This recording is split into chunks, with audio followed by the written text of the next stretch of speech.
মা মা আমি আমি আবারও বলছি, আমি জানি আপনাদের এই মুহূর্তে মানসিক পরিস্থিতি কি, আমি হাত জোর করে বলছি মা, আমি এই মুহূর্তে নদিয়া কালীগঞ্জে যেতে পারছি না হয়তো, কিন্তু আমি আপনার পা ধরে হয়তো ক্ষমা চাইতাম এই প্রশ্নটা করার জন্য। মা আমাকে ক্ষমা করে দিন, কিন্তু আমি সাবিনা মা, আমি আপনাকে এই প্রশ্নটা করতে বাধ্য হচ্ছি, কারণ আমি দেখেছি এই বাংলাতে বিভিন্ন সময় 10 লাখ টাকা 5 লাখ টাকা বিভিন্ন পরিবারকে, শহীদ পরিবার বা যারা নিহত তাদের পরিবারকে দেওয়া হয়।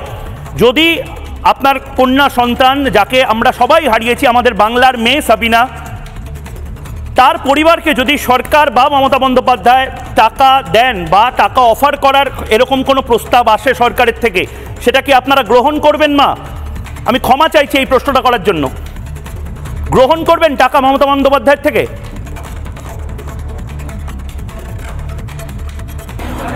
আস্তাগফিরুল্লাহ, নাউযুবিল্লাহ। ওই জন্য মমতাকে আমি শ্রদ্ধা করি, আজ আমি ঘৃণা করি। মমতার টাকা আমি কিসের জন্য নিতে যাব? হ্যাঁ, এত বড় কথা কেন আপনি আমাকে বললেন? এত সই করে বোম বেঁধে রেখে দিবে? আমার কিন্তু এটা উদ্দেশ্য নাই। আমি বারবার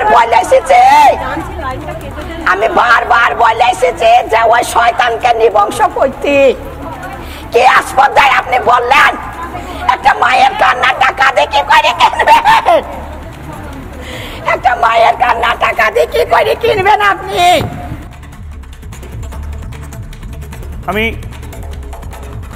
আমার মনে হয় এই পরিস্থিতিতে সাবিনা দিকে কোনো ধরনের কোনো বিরক্ত করা এই মুহূর্তে আর উচিত নয়। আমি আবার সাবিনা দি, তামান্না, তাদের পরিবারের কাছে ক্ষমা চেয়ে নিচ্ছি।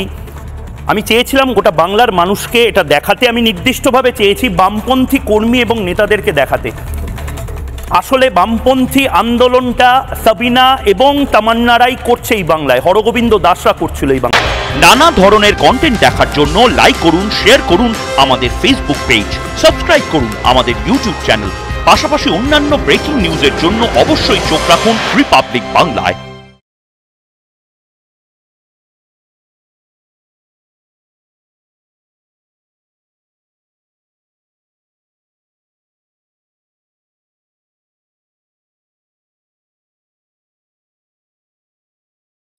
নানা ধরনের কন্টেন্ট দেখার জন্য লাইক করুন, শেয়ার করুন আমাদের ফেসবুক পেজ, সাবস্ক্রাইব করুন আমাদের ইউটিউব চ্যানেল। পাশাপাশি অন্যান্য ব্রেকিং নিউজের জন্য অবশ্যই চোখ রাখুন রিপাবলিক বাংলায়।